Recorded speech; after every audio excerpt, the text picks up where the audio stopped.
Sanibona, phinde nginibingelele nje namhlanje ngalesi sikhathi ngalomzuzu hlezi nje kwenkulu nemangalisayo nemnandi futhi nethabisayo intokozo ukuthi sihlangane ngezindaba ezinkulu zasekhaya ezulwini, izindaba ezinkulu zikababa wethu osithandayo, ubaba wethu osinakekelayo, ubaba wethu osiphilisayo, especially ubaba wethu osibekezelelayo because njengamanje lapha emhlabeni ubudlova, ubudlavini, ukungezwa, ukulahleka, ukulutheka, ukudukiswa, ukuxokozela, ububi, umona, zonke izinto ezigcwele njengamanje azithandeki kuba bohlala ekhaya ezulwini. Actually ziyazondeka because izinto ezingavezi i-character yakhe, ngoba if wenza isono you are representing isitha. There is a video la uNkulunkulu akade engiqhuba khona ukuthi ngichaze kakhulu kabanzi ngokuthi njengoba uNkulunkulu enomthetho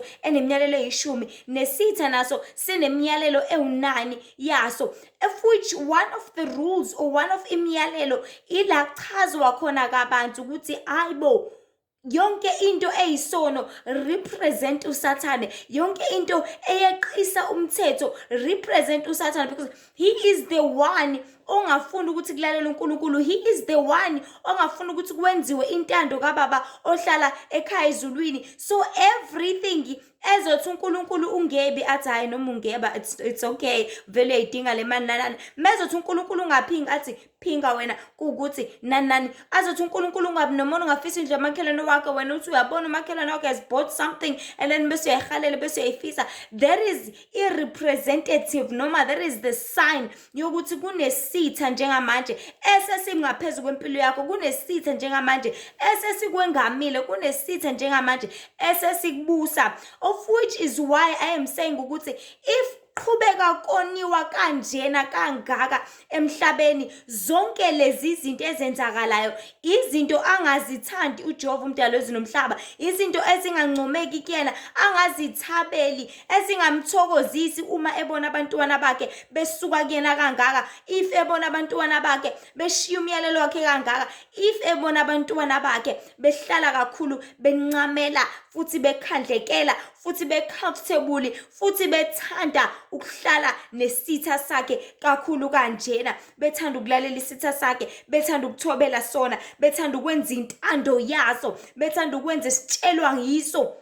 Imagine uzoba nesitha hlasimpe nje esiumakhelwane wakho and umntwana wakho angakulaleli wena, mawuthi mntana msacela ugijimela uye esitolo angakwenzi lokho, kodwa if umakhelwane wakho lo eyisitha sakho, if ingane yakho eyithuma ivele igqabashiye igijime futhi ibuye manje engakoma mathe.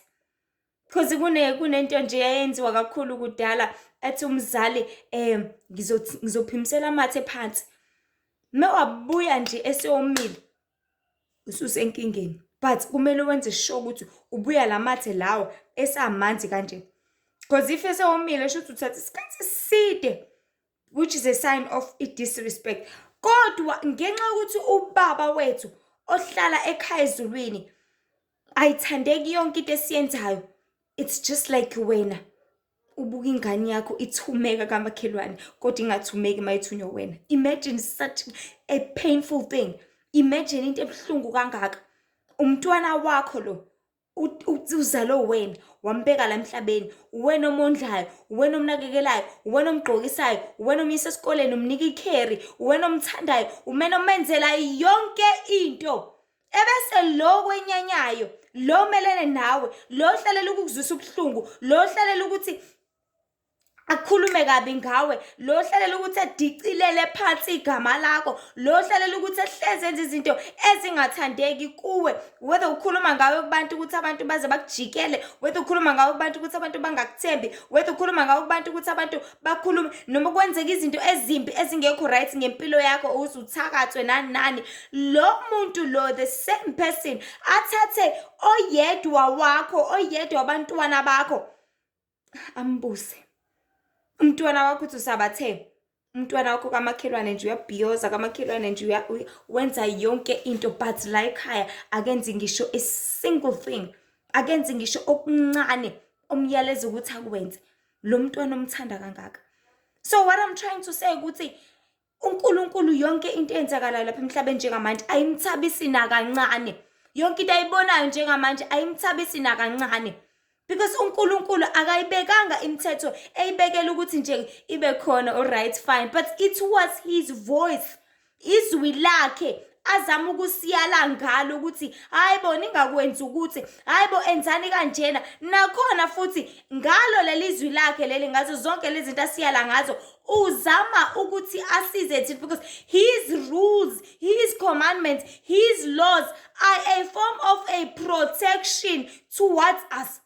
Ayindlela yokuzivikela kukona konke okubi ongase kube khona kusehaqe lapha emhlabeni.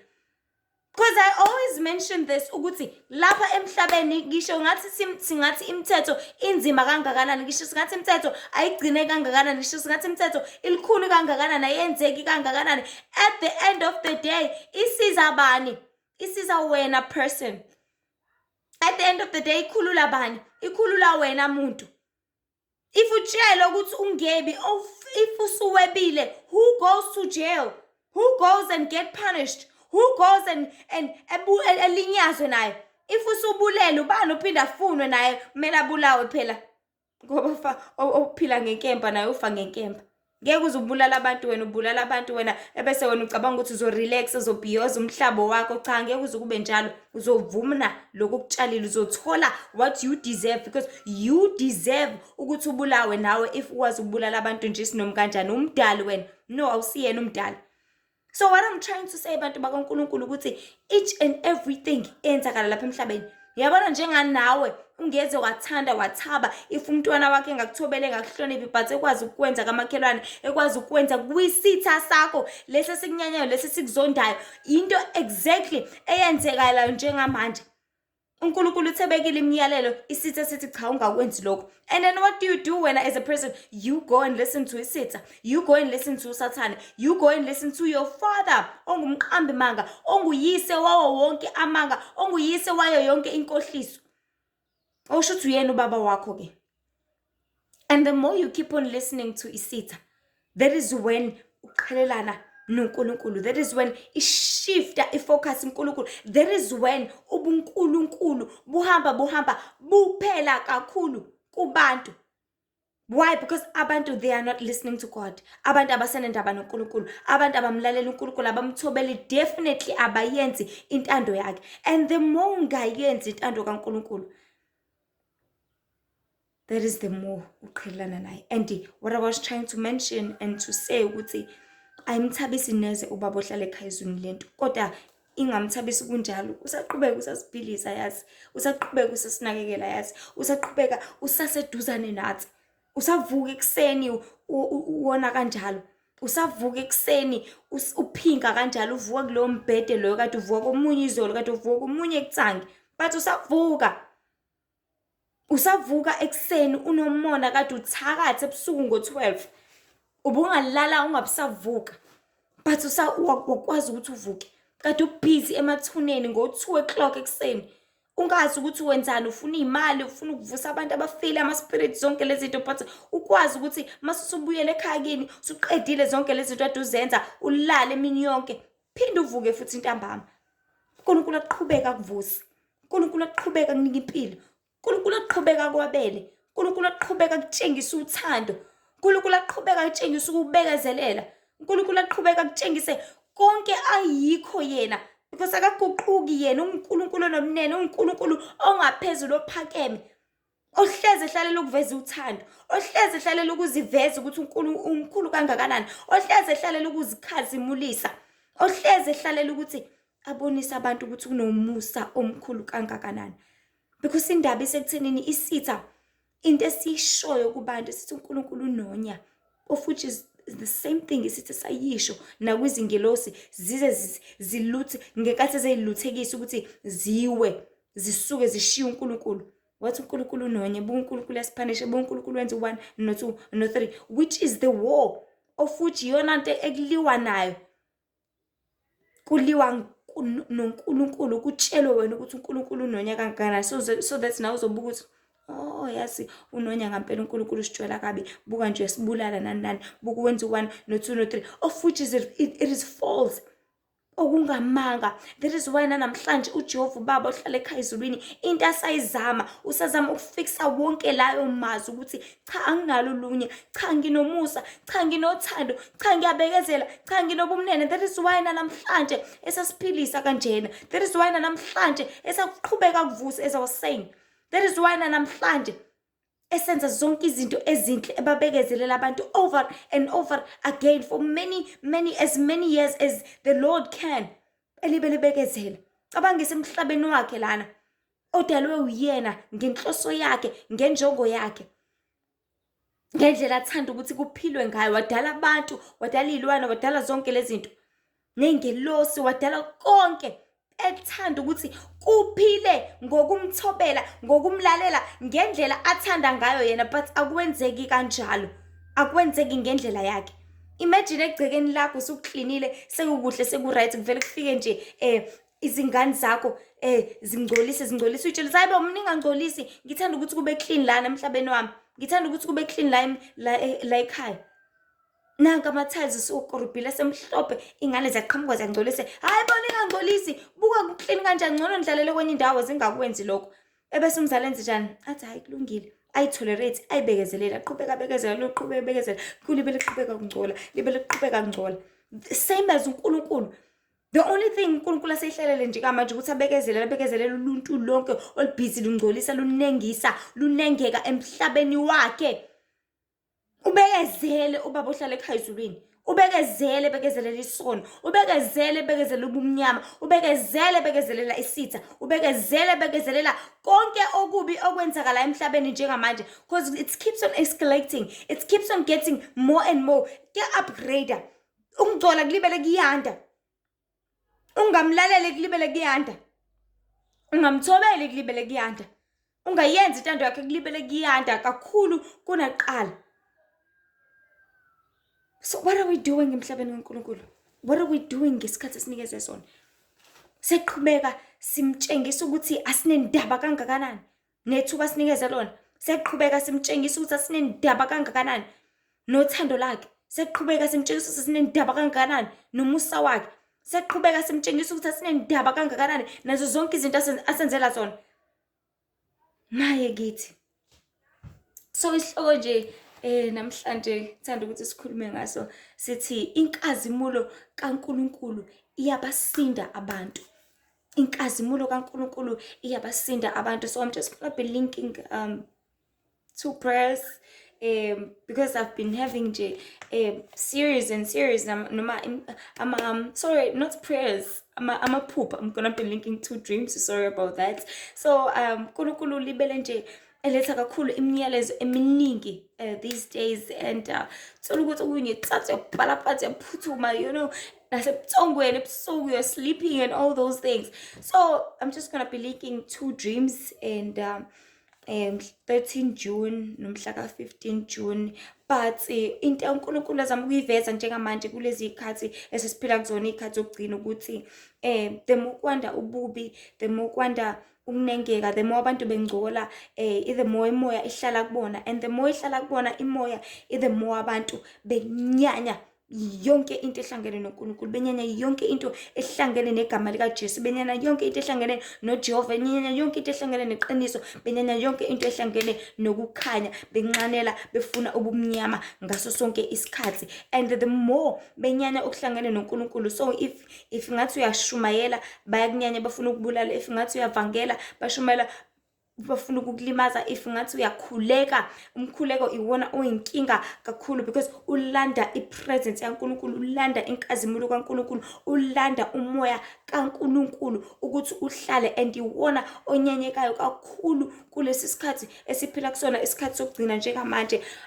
So the first dream it was the 13th June, and the only thing I could remember about that dream ukuthi I was rushing ngiphuthuma isikhathi sokukhuleka sengiyagijima ngiyongena endlini. I don't even know ukuthi ngangena kanjani, and there were many people kule ndlu engangena kuyona. Mangingena sengingena necapha, ngiphuthuma nje ukuthi nje ngiyoguqa singaze ngashawa isikhathi, ngaze ngaba late because ingelo yaNkulunkulu esuke silindile ngaleso sikhathi. And mangingena, I didn't even have the logo, and ngingena phakathi, and people were so annoyed. Babecasukile ukuthi ungenelani lona la endlini nani, becasula ukuthi hawu sengise ngasithola futhi ithuba lokuthi ngikhuleke nani, which is something that is happening njengamanje. Yonke into ehlangene noNkulunkulu, whoever osayenza, whoever osayigcina, whoever osayenza ngendlela efanelekile, uyazondeka kubantu abangasayenzi intando kaNkulunkulu, uyazondeka kubantu abangasayigcina imiyalelo kaNkulunkulu. It's just like for an example, mengabekisa nje isibonelo esisobala emsebenzini, if nizoshushana nonke ukuthi ayike namhlanje ke siyacrossa ke siyeqa ke namhlanje, and noma namhlanje sifuna ukwenza 1 or 2 3 noma sifuna ukufika late, you know, things like that. Lo esothi sihlangene sonke sibhizi siplana le plan ukuthi siyeqa emsebenzini, lo ozothi yena mina ngeqe ufanisa nani, ufanisa nesilima, ngithi ukuthi awubuka ke lesilima lesi buka uzosiceba busesobonakala ke ngenxa yakhe ke ngoba yena akafuna ukuhamba, sezocaca ke manje buka nje simoshela amaplan, simoshela izinto esifuna ukuzenza kanje nabanye baplan ukuthi sofika late, and wena mewafika early uzobukeka njengomuntu avuyiphiqephiqe avuyixoki nani, kodwa wena you are still just keeping the law, you are still just keeping what is needed and what is that you are responsible for. Because into ebalekile, into ekumele niyenze futhi into eyaziwayo ukuthi kumele siyenze sonke, but because sesishushene thina abanye, thina ngqondo ezimnyama, thina bangafuna ukwenza into efanelekile, sesishushene ukuthi sokwenza uwrong, 1 no 2 no 3, then lo wenza kahle uyena ozobukeka njengexoku, uyena ozobukeka njengesilima, uyena ozonyanyeka, ozozondeka engazuthi engavela shawe alinyazwe abulawe, because sonke siyasinda, sisindo leli qiniso leli ukuthi ngabe sonke siyaliphila, ngabe sonke siyalenza. It's just like nizothunya niba u2 omdala nomncane, manithunywa endleleni lo mdala ahlangane nesoka lakhe ebese ethi hayi ngisafuna ukuma kancane, lo mncane alibeletha hayibo asambeni uma uthe asiphuthumeni isheshiseni, lo mdala uzocasulwe lo mncane ukuthi wena yini inkinga yakho, wena njalo nje yonke into ufuna ukwenza nje.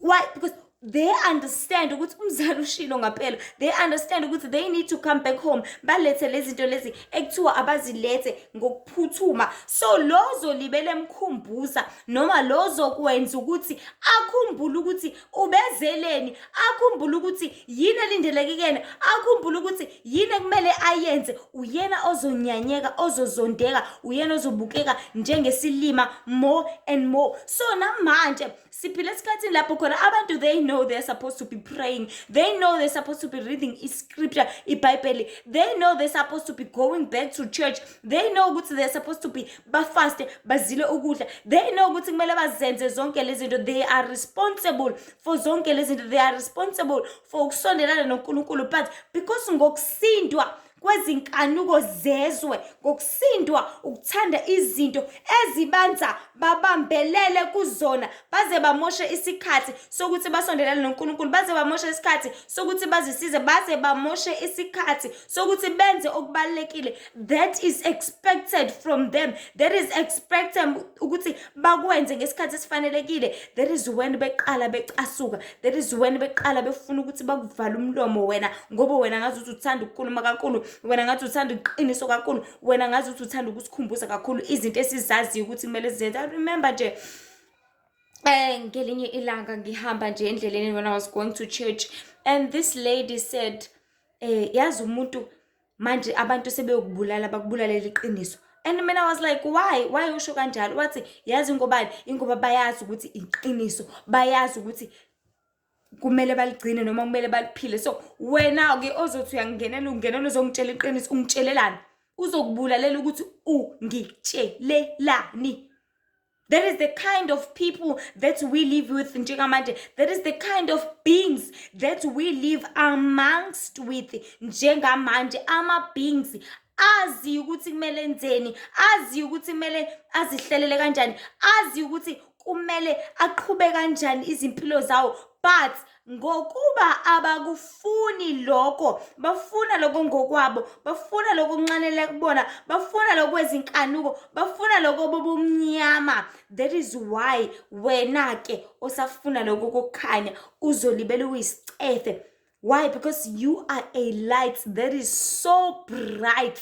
You are a light ebaxhophayo emehlweni abo, because amehlo abo are used to being in the dark. Asejwayele ukuba sebumnyameni. So if you are going to bring the lights, it's just like mozovuka ebusuku mhlawumbe o1 kucishe ugesi kukhanyisa umuntu avela akhanyisa athi qhafa mhlawumbe uyochama nanani. Leyo light leyo mase uvula amehlo izokuxhopha. Why? Because amehlo akho bese sejwayele i-darkness because ucishe ugesi mhlawumbe ngo9 noma ngo10. So uzoxhopheka, and ukuxhopheka is not a nice thing, akumnandi. That is why nokuvuka ekseni kungabi mnandi, because ukuxhoshwa i-light samele ubeka amanzi, samele wenze zonke lezi zinto akubi mnandi. That is why many people are not morning people. Thola ukuthi eteksini uzoyithulela because kade vele elibele nje kwenzeka ama-scenarios nezinto angazithandi emzimbeni nakuyena uqobo. So siphila esikhathini lapho khona i-light kaNkulunkulu eyinkazimulo yakhe iyabasinda abantu, iyabaxhopha abantu. Why? Because they are so used to being in the dark, sebejwayele ukuba sebumnyameni ngendlela eyisimanga.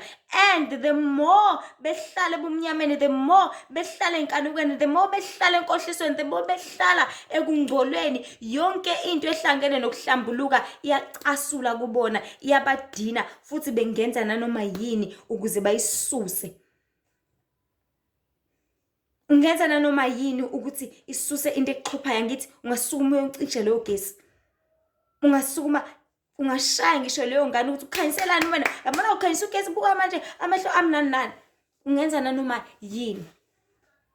So I've been having scenarios and scenarios of dreams, amaphupho amaningi lapho khona ngibona umkhuleko uthusa abantu abaningi, whether ubenza baxwaye, whether ubenza bathuke noma babaleke imbala, kodwa akukho okungenziwa ngalokho. So it's very strange how umkhuleko back then used to be into eyenziwa in each and every household, in each and every old parents, abantu abadala bonke bekhuleka nani. But njengamanje uthi mawukhuleka umuntu axwaye ukuthi bo, why is she praying? Ukhulekelani? Bathuke. I mean, how can uthuswa umkhuleko? Uyathuka uthi uyathandaza lo, hayibo kwenzakalani? It is because we live in times lapho khona umkhuleko noma into ehlangene noNkulunkulu sekuyinto esindayo, sekuyinto eyinkinga. Abanye bayabaleka, abalekele umkhuleko, abalekele ukuthi naku sekufika umuntu ozoshumayela, sekufika umuntu ozothandaza, sekufika umuntu owenza 1 no 2 no 3, into ebizosiza yena at the end of the day. So why do you run away? Ubalekelani? Kusiza ngani ukubaleka kwakho? Kukusiza ngani? Because at the end of the day uwena ozolimala, uwena ozoba senkingeni, uwena ozoqhubeka ubuswe yile mimoya yobumnyama ebusayo already, ebusayo vele. And the more ikubusa, guess what? You can die anytime. And when you die, you are going straight la iyakhona okuyikwalasha esihogweni, la ungeze wathanda khona ukuthi ufinyelele khona, la ungeze wathanda khona ukuthi ube khona in the near future. Mase kuthiwa kuyenzeka, because you can die anywhere, you can die anytime, you can die any sooner. So and as I was saying, I've been having series of dreams lapho khona abantu bewuxaka kakhulu umkhuleko, and kusuke kuyimoya kahle kahle, because it's not them abasuke bebalekela umkhuleko. I mean, akekho umuntu ongathanda ukuhlangana nokuxhumana noNkulunkulu, but kusuke kule mimoya ephila kubo eyenyanya uJehova, because these spirits, they hate God with all that they have. Bayamzonda, le moya iyamuzonda kakhulu uNkulunkulu ngako konke enakho, ngoba iyazi ukuthi where there is God kunokuphulukiswa, where there is God there's light, where there's God there's truth, where there's God there's way, where there's God there is ukuphila okuphakade. But yona ngoba iyazi ukuthi yona ayiseko, ayisenalo ithuba lokuphila lokuphila okuphakade, ayisenalo ithuba lokuphulukiswa, ayisenalo ithuba lokubuyisana noNkulunkulu. Ayifuni nabantu bakwazi ukuthi balithole leli thuba, ayifuni nabantu ukuthi bathole indlela enguKristu khona bezophila ingunaphakade, ayifuni abantu bathole indlela neqiniso elizobasiza khona bezothola ukuphulukisa, ayifuni lutho oluhlangene noNkulunkulu olungenza lona noma yona le moya isuke kulezindlu lesiyakhile kuzona izindlu ezingamadokodo ayimzimba yabantu, because the more ihlala lana iyazi ukuthi njengoba ngihleli lo ophakathi lo umphefumulo lo nayo uyalapha lapha ngiyakhona and ijabulela lokho. So ayifuni lutho, absolutely nothing ezoyesusa lana, whether it's the truth elizoza ngomuntu evangela, whether it's the truth elizoza enkundleni zokuxhumana, whether it's the truth ozolizwa anywhere anytime kumabona kude, efonini or noma ikephi. Ayifune lutho oluhlangene nalokho. In most importantly, okubaluleke kakhulu, ayifune lutho oluhlangene noNkulunkulu, because that is when the presence nenkazimulo kaNkulunkulu isusa konke iqothula umkhuleko. That is why yonke indawo lapho ukukhuleka khona engazi ukuthi umuntu engavela abaleke, axwaye, athuke, asabe. Ngobani? Ngokusaba kwakhe. If umuntu esaba uyabaleka, if umuntu ethukile engathuka bese yabaleka. Fana noma uzobona inyoka uyathuka mama na inyoka bese wenza njani? Bese uyabaleka. If usaba ebusuku uyasaba uyabaleka, wenza njani? Ubaleka uyendlini.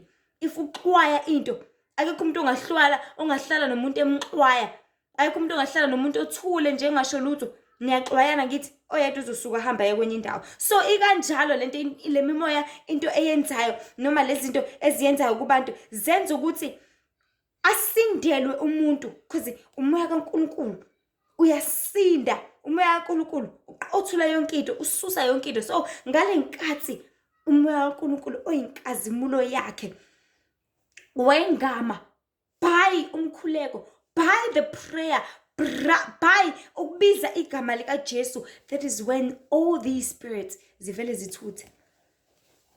Kodwa ufuna ukuthutha wodwa lo moya, ufuna ukuthutha kanye nawe. That is why wenza wena ube aggressive, wenze wena ungafuni ukuhlala la kukhuleka khona, wenze wena ungafuni ukutolerate anything and everything that has to do with prayer, because wona uba senkingeni lo moya. At the end of the day wona uba senkingeni lo moya ngokuba uzosala kanjalo. As I was saying ukuthi le mimoya ikhanda show ukuthi ayihambi yodwa, ihamba kanye nawe khona uzoqhubeka ihlale la, khona izoqhubeka ibuse lo mzimba. So ngcono sisukeni sonke ke simshiye lo khulekayo, sishiye le ndawo le ezosenza sishiye le ndawo le ezosenza singatholi ukukhuleka. So siphile ikhathi zokugcina njengamanje abantu bakaNkulunkulu lapho khona ukuwanda kwemimoya yobumnyama ehleli eyakhe emizimbeni yabantu, ingafuni lutho ngale mizimba ehleli kuyona, ayifuni lutho. Kade yahlala iyalwa njengamanje futhi ayifuni ukususwa. It's just like uzohlala emzini womuntu mhlasimpe ahambe nje ngokomsebenzi for a good 5 years, ahlale probably abroad noma ahlale anywhere la engahlala khona.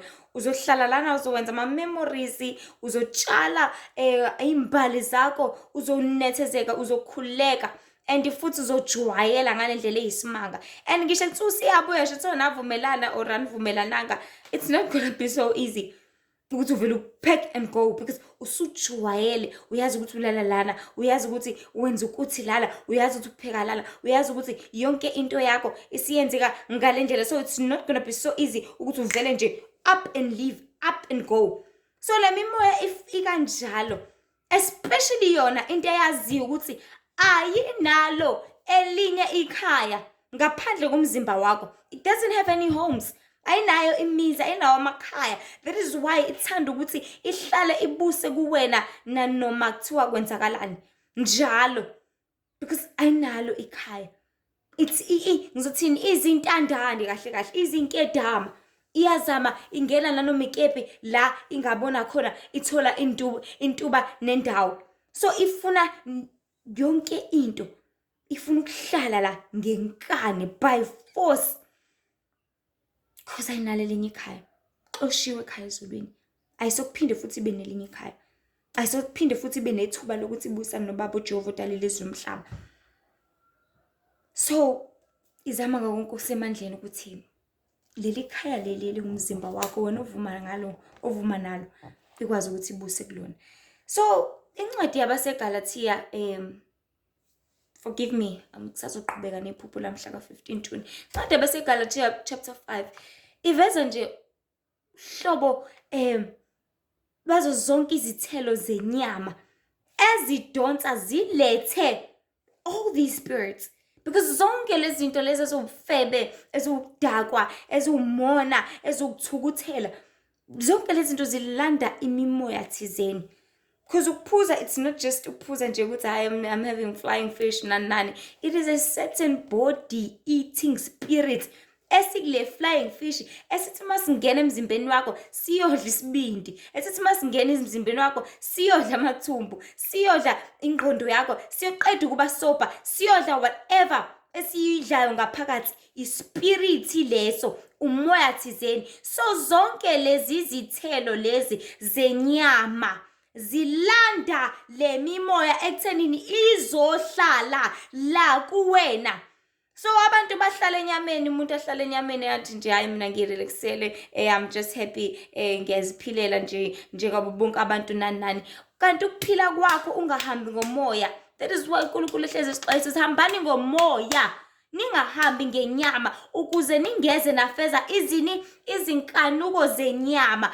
But the more uhamba ngenyama wena ungahambi nomoya, u-attracta le mimoya le engcolile. Because ukuhamba ngenyama kukusondeza kakhulu esonweni, kukusondeza kakhulu ekoneni, kukusondeza kakhulu ekungenzini intando kaNkulunkulu. So what is happening ukuthi the more uhamba ngenyama ke wena muntu, you are attracting all these spirits. Because mohamba ngenyama uzokhalela something, uzokhanuka something, uzofuna something, and konke lokho okufunayo uzofuna ukuthi ukuthola ngithi.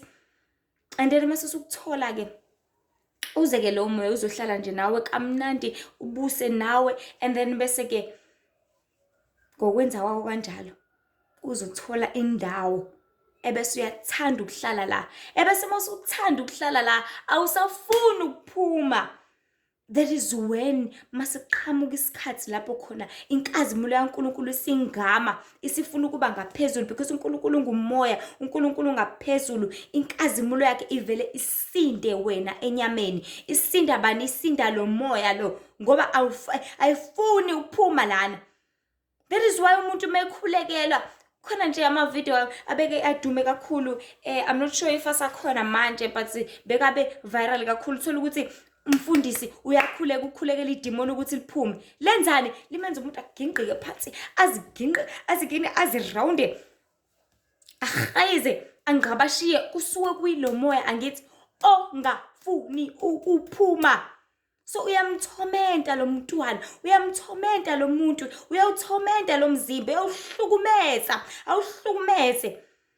I remember nje amademoni amaningi esifunda ngawo ezweni kaNkulunkulu eBhayibhelini ukuthi omunye wayethe nomoya wayelibele ifaka emlilweni, eyiphose emlilweni, omunye uyiphonsa emanzini, omunye uyiphonsa ematsheni, omunye uyiphonsa eweni. You know, all these things. Imimoya le esuke ifuna ukuhlukumeza umzimba, iwuhlukumeze ngoba ingafuni ukuphuma, incamela ukuthi ngcono afe qala, incamela ukuthi ngcono afe usakhona lo moya la ngaphakathi, so that as you are straight la khona efuna ukuthi aye khona, ngoba ayifuni ukuthi abantu baphulukise, ayifuni ukuthi abantu basindise, ayifuni ukuthi abantu bazane noNkulunkulu ngoba yona izophelelwa yindawo. So that is why ke inkazimulo kaNkulunkulu ibasinda abantu. Why? Because inkazimulo kaNkulunkulu isusa yonke into. Uzokhumbula ngekathi uJesu ehamba ehlangana nalo wesilisa wayebuswa amademoni, azikhulumela kuqala. Why? Because inkazimulo yayihamba naye uJesu endleleni. So ayikhulumela kuqala amademoni uthi ayibosi namsebenzi nawe umuntu kaNkulunkulu, ngcono ususeke la usifake engulubeni. Because ifuna amakhaya thizeni, le mimoya ifuna la izohlala khona ngoba iyazi ukuthi akulona ikhaya layo kuloya muntu leyana, iyazi ukuthi akuyona indawo yayo. So iyazi futhi ukuthi uJesu uzoyisusa, uJesu angaqeda ngayo. So that is why ayithi ngcono usisuse lana usibeke kwenye indawo, at least sizoqhubeka siphile, at least sizosurvive, because everything wants to survive in this world, everything wants to keep on living. At least kuzobe ukuthi nokuthi, at least ngizohamba ke, at least ngizokwenza ukuthi. Fana nomuntu mhlawumbe mengabe kade entshontsha eyisigebengu, ethi ngiyacela ningangibulali ngeke ngisaphinde ngitshontshe, ngizohamba ke ngizongakwenza ukuthi. Why? Ufuna ukusurvive, ufuna ukuphila ngoba uyazi ukuthi mase bemroundile bemenza isikokela bazomshisa kuphele ngaye, because impilo yakhe iyigugu. It is very, very precious. Impilo iyigugu kakhulu okudlula zonke izinto ongazicabanga lapha emhlabeni. Ayikho into eyigugu njengempilo. Ayikho into engiyigugu njengokuvuka ekuseni, ayikho into engiyigugu njengokuphefumula, ayikho into eyigugu njengokwazi ukuhamba ukwehla wenyuka, ayikho into eyigugu njengokulala, njengokuthaba, njengokuba comfortable. Yonke leyo nto iyigugu ngendlela eyisimanga, because iyona into esiyijabulelayo, iyona futhi into esidalelwe yona. Sesidalelwe ukuthi sizophila thina abantu, sesidalelwe ukuthi sizotanasa thina abantu, sesidalelwe ukuthi sizorelaxa, sizojabula, siphile ngokuthula futhi ngaso sonke isikhathi. That is why impilo ihlezi iyigugu. So as I was saying ukuthi le mimoya le ayifuni, because inkazimulo yaNkulunkulu is way too much. It is way too much. So it's like umuntu one-addiction, labo addiction le yewunga, if ebona ukuthi ayibo sekuzophela konke manje okungijabulisayo, sekuzophela konke manje guess ngiba high, I have fun nani, into akayenze uzama ngawonke usemandleni ukuthi at least ngisho kuthiwa weqa ngewindi lapha erehab, ngisho kuthiwa uyaqhekeza isicaba, ngisho kuthiwa ushaya onesi, ngisho kuthiwa uchitha yonke into, just so that ezokwazi ukukhululeka, ezokwazi ukusuka lana, ezokwazi ukuphuma lana. Why? Because kusamnandi yena, usamjabulisa lokho afuna ukuthi akwenze. So uyakazame ngayonke imizamo ukuthi eqe abaleke khona ezoqhubeka kahle nento yakhe. Otherwise if ehlala uzothola ukukhululeka, uzothola ukukhululeka kulento esuke imbophile noma imugqilazile. So ngaleli phupho nje lamhla ka-15 June ngibona ngingena esitolo, and I'm walking nje esitolo, mangingena ngathi ngiyathenga, and quickly I realized ukuthi, I noticed ukuthi, oh no, time, TikTok, tick, time for prayer, isikhathi sokukhuleka. And ngaleso sikhathi immediately I asked the shopkeeper noma umdayisi ukuthi ngiyacela bandla Nkosi yami, sicela sekuvele koshaya isikhathi sokuthi ngikhuleke nje kamanje, sicela nje ungiphe igumbi. Mind you, it was bekusitolo nje esikhulu, it's like a big fat supermarket. I-supermarket nje esedrobheni futhi kunama restaurant eceleni, there's many people, kugcwele nje lana kusa mall kudolobha, yabona indawo nje enabantu labezijabulisa khona, bethaba khona, bethenga, benza zonke izinto abathanda ukuthi bazenze. So in this dream mina ngiya esitolo ngiyothenga, but mase ngifika esitolo I realized ukuthi isikhathi sokukhuleka, and umdayisi didn't have a problem, wangivulela nje wathi ngena ngaphakathi. Mangena ngaphakathi ngingena in a place la kugcwele khona abantu abaningi, abanye bahleli nje bakhozi, abanye bayadla, abanye bayikhiphile, bayijabulisa, abanye bashopha ngendlela bashopha ngayo, abanye bangena bayaphuma in toilets, in bathrooms, you know, kuzo zonke izinto. Sonke siyazazi izinto ezikhona emadolobheni, emathawuni, izinto ngaso sonke isikhathi esizimbandakanya kuzona nezinto esizenzayo singabantu. So and abese eyangibonisa athi no, hamba ukhulekela endaweni ukuthi hamba uye lapha ngikululeka that kind of place noma leya environment.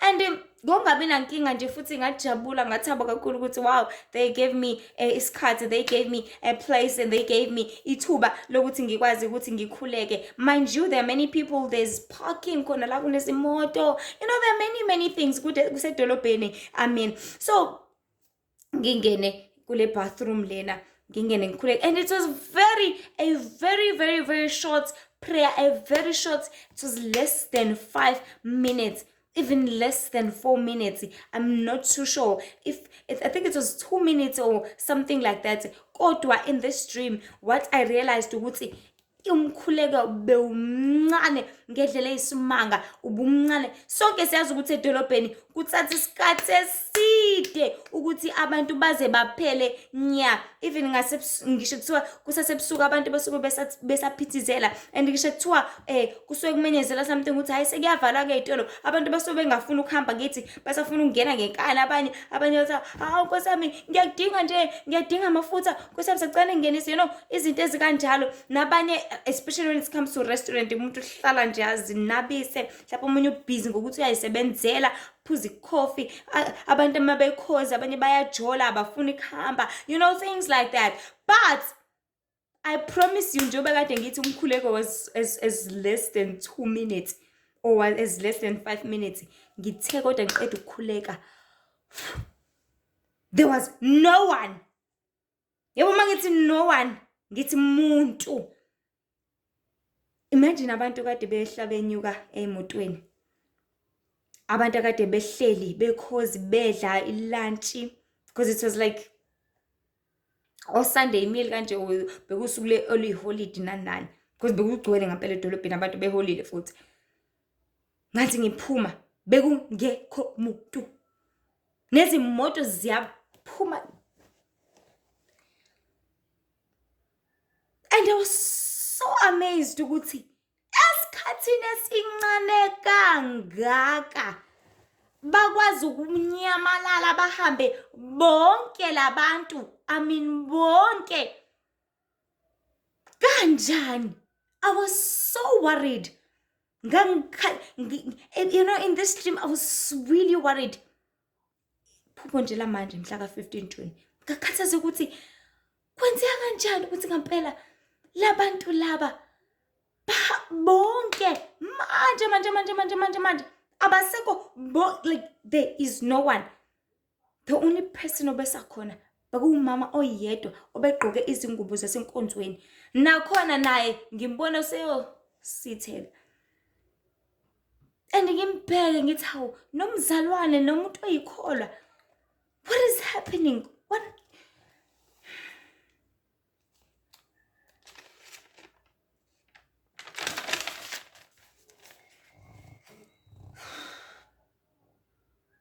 And the Lord made it so clear ukuthi even namakholwa nabazalwane nabo at the end of the day bazogcina sebe ubalekela umoya kaNkulunkulu, sebe ibalekela inkazimulo kaNkulunkulu. If people just constantly and keep it, because uNkulunkulu into ayicacisa kakhulu ukuthi the reason why inkazimulo izobasinda kangaka abantu, it is the constant relying and the constant doing and the constant ukuhlala esonweni and the constant ukuhlala enyameni and the constant ukuhlala kuzona zonke izinto ezingahinda noma ezingavimbezela ukuthi umoya kaNkulunkulu uhlale kubona necebo laNkulunkulu lifezeke ngabo.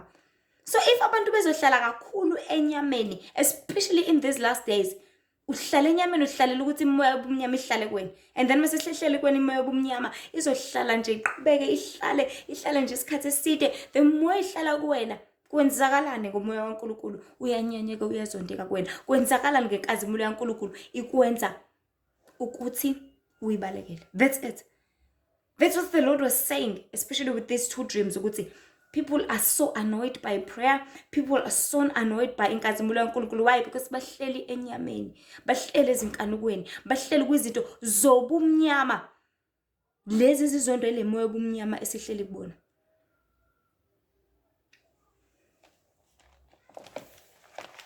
So the more uhleli enyameni, isono sihlala kuwe, and ukusihlalisa kwakho attract imoya obumnyama, attract imoya engcolile, ekuthenini ihlale nawe. Yona lene emelene nomoya kaNkulunkulu ewuzondayo kakhulu, umoya kokukhanya owenza abantu babaleke, futhi bazonde inkazimulo kaNkulunkulu. Ngokuba iyabasinda ngenxa yezinto ezibangcolisayo ngaso sonke isikhathi. So le ndaba ihambe ibe inkinga nephutha elikhulu ongalenza as a person. That is where this thing gets very tense. Iqale-ke manje ibe inkinga. It is because ngale nkathi ubalekele uJehova kulesikhathi sokugcina, ubalekele igugu, ubalekele udokotela, ubalekela uthisha, ubalekela social worker, ubalekela umzali, ubalekela umndeni wakho, futhi ubalekela ikhaya lakho. Mangibala zonke lezi zinto angikhulumi ngodokotela wasesibhedlela, cha. Angikhulumi ngale social worker leli elizothanda ukukusiza malithanda, malingathandi ukukulethela enye igrosa libuye ligcine emzini yalo, cha. Angikhulumi ngalo mzali obuye abe busy ngomsebenzi, ahambe inyanga yonke ingane ikhali imswele umawaye, cha. Ngikhuluma ngokulahla uNkulunkulu onguyena olaphayo. Ngikhuluma ngokulahla uNkulunkulu onguyena ongakusiza uma uphethwe ikhanda, onguyena ongakusiza uma ulambile, onguyena ongakusiza uma udinga anything. Ungiyena ummeli wakho, uJesu Kristu ungumeli wethu osimelayo phambi kombuso kaNkulunkulu. So uma ubalekela inkazimulo yaNkulunkulu ubalekela wonke lama benefits. Uma ubalekela inkazimulo yaNkulunkulu ubalekela iqiniso elizophulukisa wena ekuthenini ubone ukuphila okuphakade, elizophulukisa ekuthenini ufinyelele ekuboneni umbuso wezulu, ufinyelele ekuphileni lokhu uJesu ayezele ukuzochitha igazi lakhe lapha emhlabeni ukuthi sikuthole. So wena ubalekela inkazimulo yaNkulunkulu, ubalekela umkhuleko, ubalekela yonke into ehlangene neqiniso, ubalekela yonke into ehlangene nokukhanya, then uzibalekela wena ekuthenini uphulukiswe. Then ubalekela i-rehab ekutheni kusuke konke ukungcola, uhlambuluke, uhlanzeke, so that uzoba ready ukubonana noJesu Kristu. And the most important and painful part ekumele siyazi siqonde singabantu bakaNkulunkulu ukuthi asazi ukuthi isasa lisiphatheleni. So ubalekela kanjani inkazimulo yaNkulunkulu ngempela? Ubalekela kanjani into ezoba usizo kuwena empilweni yakho ngempela? Ubalekela kanjani into ezophulukisa wena, ihlenge wena? How do you run away from something like that? Uyagula kodwa ubalekela udokotela. Ulambile kodwa ubalekela ukudla. Uyakhala kodwa ubalekela umuntu ozokududuza akuthulise. Udinga usizo kodwa ubalekela umuntu ozokusiza. How do you run away from something like that? How do you even start to run away? So umsizi nomsindisi akekho umunye ngaphandle kwaJesu Kristu. So kukona konke esibhekene nasazobhekana nako, izimpilo zethu zisengcupheni kakhulu bantu bakaNkulunkulu. Ngezinto eziningi, ikakhulukazi izinto esingazazi, izinto esingaziboni. Kodwa kukona konke lokho uJehova kuphela ongakwehlula konke. Kodwa futhi uma kunguye ozondekayo kithi, kunguye obalekelwayo, kunguye oxwayiwayo, kunguye oshiwayo esinoma kanjani simshiye kanjalo uJesu Kristu neqiniso lakhe, kunguye ongathanda ukwenza intando yakhe, kunguye, then ngeke uzosizakala. Kusobala ukuthi ayikho into ongayithola ngaphandle kokubhubha nje kuphela kusasa. Because ukubhubha phela ozokuthola. Because ufuna ukuhlala esonweni angithi ngenkani, ubalekela umkhuleko ozosiza wena, ubalekela into ezokulapha wena, uzobhubha phela. Ufuna ukuqhubeka ube ungagayo uhlala emgaqweni, ayikho into ozoyithola ngaphandle ukuthi mase usuntshontshile usufuna le nto yakho leya fix leyana, hlangana nomphakathi, bhulu qeda ukushisa phele kanjalo ngawo. Yini enye ozoyithola ngaphandle kwalokho? There's nothing. Iloko nje kuphela, iloko nje qha.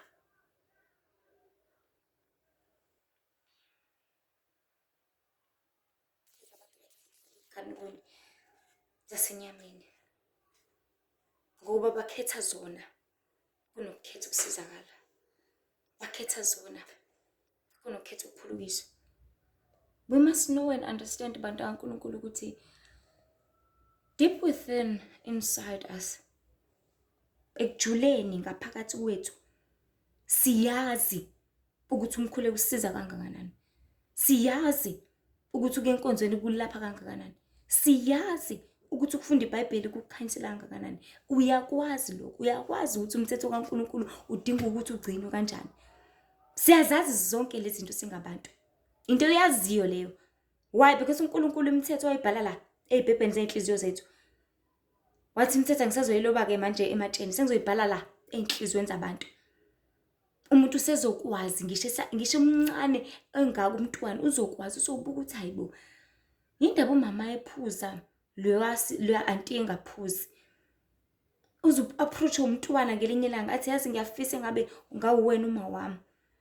Ngiyafisa ngabe akubangwa iloyana uma wami. Buka uma unjani, buka uma wenza kanje kanje. Nabuka ube nje bekuwena uma wami. Cabe ngiright. Cabanga uzo-approach umntwana as young as 7 years. Wazini lo muntu?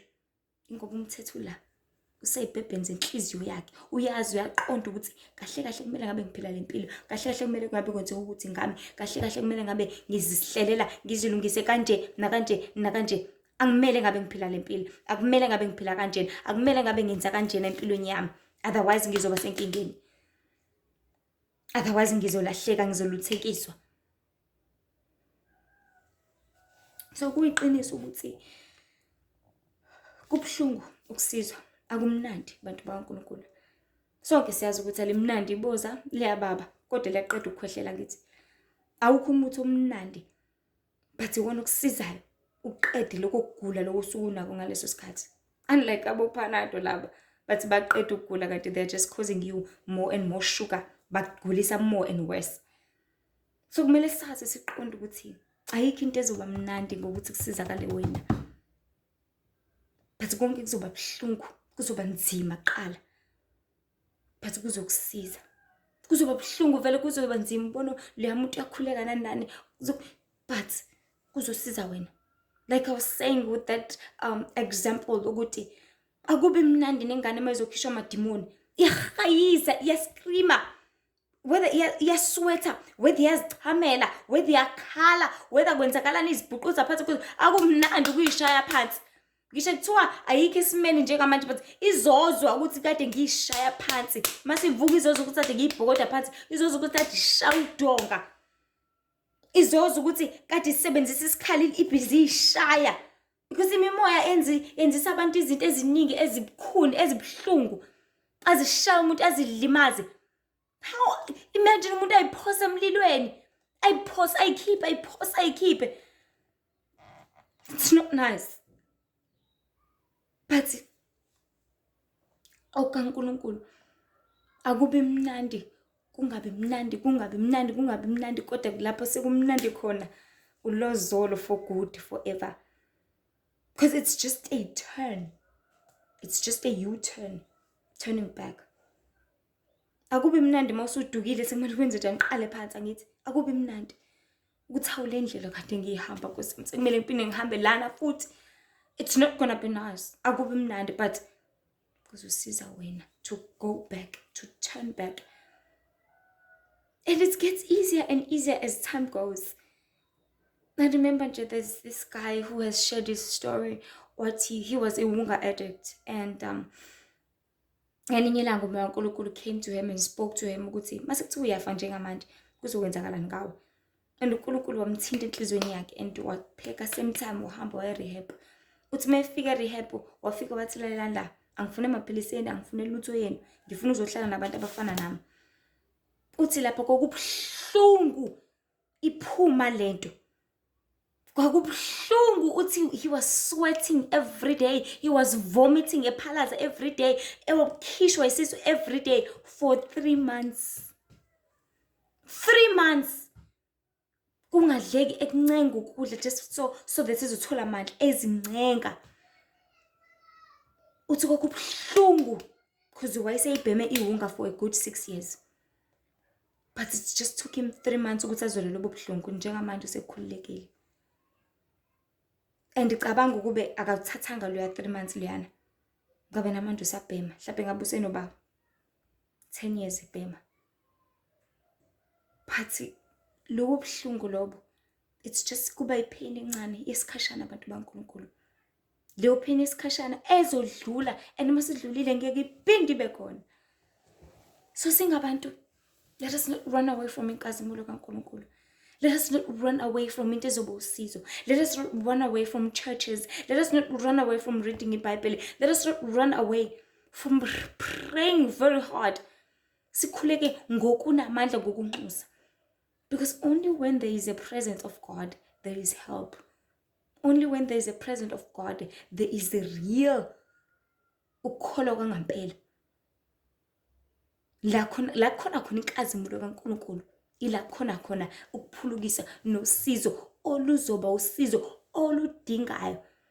Because njengamanje siphila isikhathi semimoya ngithi.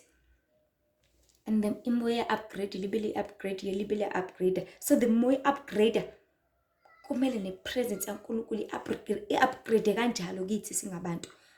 Kumele nenkazimulo yaNkulunkulu i-upgrade kanjalo so that kuzoba uNkulunkulu okwazi ukuyiqhelisa. Because le moya manje ayisaphumi ngokuthi uthi ngegama lika Jesu phuma. Cha. Ayinindaba nalokho. But isidinga inkazimulo ngqo kaNkulunkulu ukuthi ibe kuwena ikwengame. So that izosaba. Isidinga inkazimulo kaJesu ukuthi ihlale kithi so that izobaleka isuke just like le yamimoya le yazikhulumela kuqala yathi hawe mase namsebenzi umuni nawe umuntu kaNkulunkulu ngeke. Because njengamanje isi upgrade ngalendlela ukuthi isinamandla, isifuna ukulwa, isi ready for war. That is why ikwazi ukuthi ikusinde wena, ikususe la uzosizakala khona, ikushonise la uzoqhubeka ulimale khona, la uzoqhubeka ufe khona, la uzoqhubeka kwenzeka izinto ezingekho right ngempilo yakho. So what is it doing? Yenza ngokonke kusemandleni ayo ukuthi yenze ukuthi ubalekele umkhuleko. Sithi nesihloko sethu azimulo kaNkulunkulu yabasinda abantu. Hayi ngoba isinda nina abantu. Wena umphefumulo nje kuphela odaliwe uNkulunkulu nomzimba omuhle odaliwe uNkulunkulu. Athanda ukuthi uphulukise ngelinye ilanga, athanda ukuthi usindise ngelinye ilanga. Into esindayo lo moya lo waleza inkanoko lezohlele kuzona.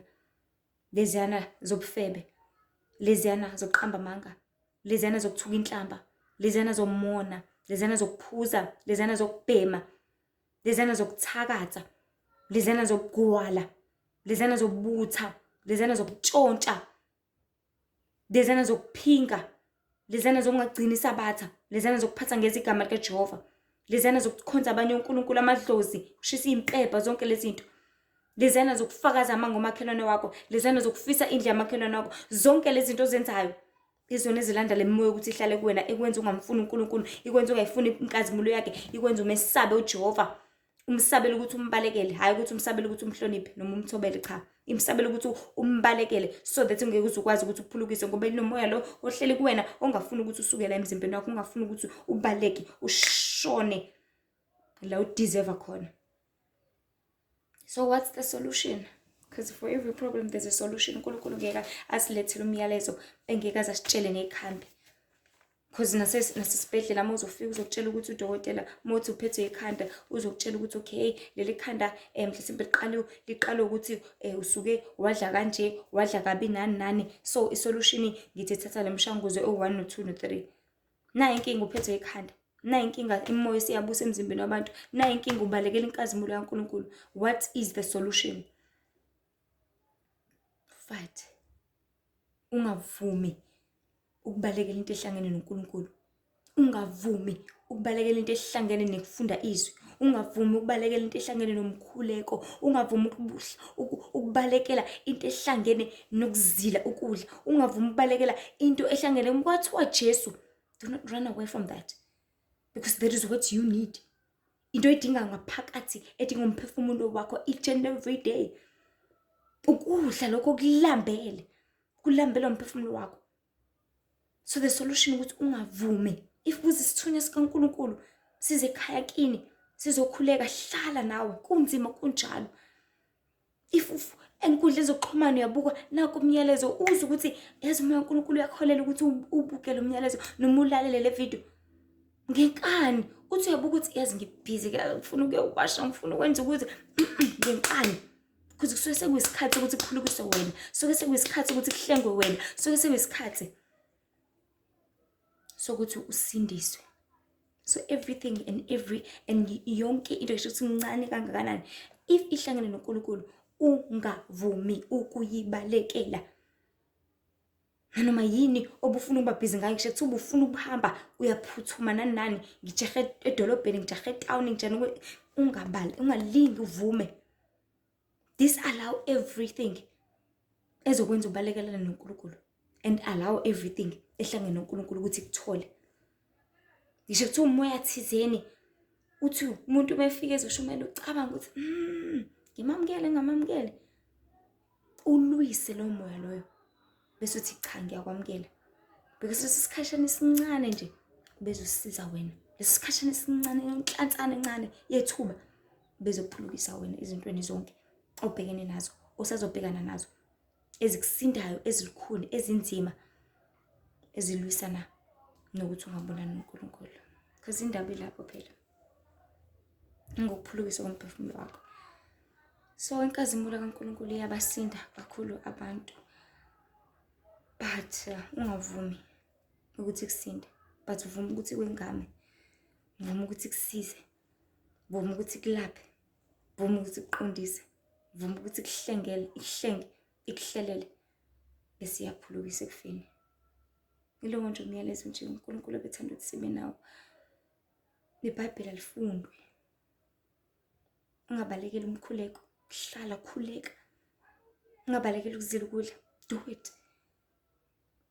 Ungabalekeli inkonzweni, go back. Kazimulo kaNkulunkulu uyivumele. Nkose nje ibe nani, nobusise kakhulu inisize. Ngakhohle ukuthi uNkulunkulu uyasizonda isono, uNkulunkulu uyabuthanda ubungcwele. So ezinye inkundla zokuxhumana lapho khona ama short clips or 10 minutes, khona uTikTok uLihle Themba, kube khona uFacebook uLihle Themba Mzobe and Instagram Lihle Themba Wendy Mzobe. Nkose nje ibe nani, nibusise enisize kakhulu. Amen. Lihle Themba Mzobe lo.